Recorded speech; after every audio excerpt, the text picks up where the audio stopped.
Tô achando que você ficou muito tempo. São 42 anos lecionando, mas 42. você formou em 72, realmente é uma grande parte da carreira, né? É total. Particularmente é total. Luiz e Eduardo, queria que a gente começasse falando da importância, né, das obras de arte especiais no desenvolvimento da infraestrutura. Tem uma coisa importante que eu gostaria de passar a palavra para o Eduardo. Muitas vezes a gente fala, igual nós estávamos comentando aqui, obra de arte especial. Né? Então o prédio seria uma obra de arte. Por que a ponte é uma obra de arte e o prédio não é?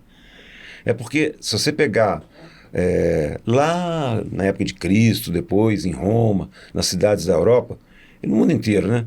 Você tem pontes maravilhosas, assim, esteticamente, a arquitetura delas muito bonita. Então, essa denominação vem daí, né? Entendi. São obras bonitas, né? Então, obra de arte especial é ponte e viaduto. Nem sempre o prédio é, mas nem sempre é a ponte. Nem sempre tem muita ponte feia. Tem. Mas, como tem muitas, né, na história da humanidade, tem muita, então esse nome vem daí. Tem muitas pontes que marcam até o turismo em algumas sim. regiões. Né? Tem gente que vai visitar algumas cidades para ver algumas pontes, né? Sim, elas se tornam. São bem bonitas. Tem aquela lá em Paris que o pessoal agora já tirou, colocou os cadeados, né? E outras cidades tem também, em Frankfurt muitas, tem essa questão dos cadeados Berlim em uma ponte também. Tem muita ponte bacana, né? Muita. O próprio São Paulo, né? A São Estaiada. Paulo também tem, Sim. E nós aqui em Belo Horizonte, qual temos? Seria, no caso ali, o Viaduto Santa Teresa, por exemplo? Talvez o mais famoso seja esse. Talvez. Né? Você comentou alguma coisa sobre o viaduto também, né? Foi por reforço estrutural. No reforço, né? No programa que a gente fez de reforço. Foi sobre o reforço. Você vê que a gente já tem uma história. Sim. Ele foi feito um reforço com fibra de carbono. Com fibra de carbono, né? Exato.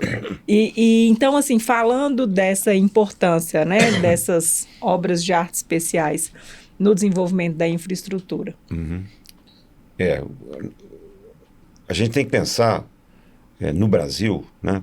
Porque se você pensar em outros países, por exemplo, a Alemanha, o que a Alemanha tem de ponte de viaduto é um negócio assim extraordinário. Muito extraordinário. No Brasil, a gente fala ainda que o Brasil está em desenvolvimento. Olha lá se está, né? Então, como o Brasil escolheu... Porque a gente tem uma coisa importante para falar também, que ponte e viaduto pode ser para ferrovia também. Tá. Né? As ferrovias são muito importantes, mas o Brasil escolheu fazer o translado no país através de estradas, né?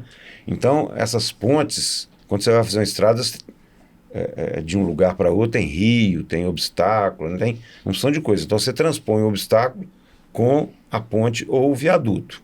Né? Então, por que é importante? Você imagina o Brasil, que é um país muito importante na agricultura. Né? Você tem que pegar a agricultura lá do Mato Grosso e exportar, tem que levar para um porto, lá no Rio de Janeiro ou lá em São Paulo. Se você não tiver uma infraestrutura de ponte, viaduto, nas estradas bem feito, esse translado vai ser difícil. E ainda mais a gente considerando a dimensão, né? Acredito que, inclusive, você citou esses dois lugares, né? Sair de um para o outro, considerando também essa questão de distância. Há várias regiões em que a topografia, né? A única forma de você ligar um ponto no outro é através de uma ponte, de um viaduto, a não ser que você dê uma volta gigante, né? Então, quando é feito um projeto geométrico de uma estrada, né? O traçado dessa estrada, não tem como fugir. As pontes e os viadutos são, às vezes, as únicas soluções possíveis. E, apesar de serem mais caros, né? Às vezes, mas de suma importância para encurtar, né? Os caminhos. Se você pensar aqui em Belo Horizonte, a infraestrutura de Belo Horizonte está muito caótica em termos de tráfego. Né? Então, as soluções que deverão ser apresentadas, elas vão passar por criações de viadutos e pontes, para você vencer os obstáculos. Por exemplo, como é que você vai lá vou citar um exemplo, lá no Belvedere, onde tem o shopping. Aquele viaduto que tem ali já tem quantos anos e só tem ele. Né? E é um ponto constante. De gente, muita gente, tráfego pesadíssimo. Então, as soluções de engenharia vão passar tranquilamente pela construção de pontes e viadutos. Né?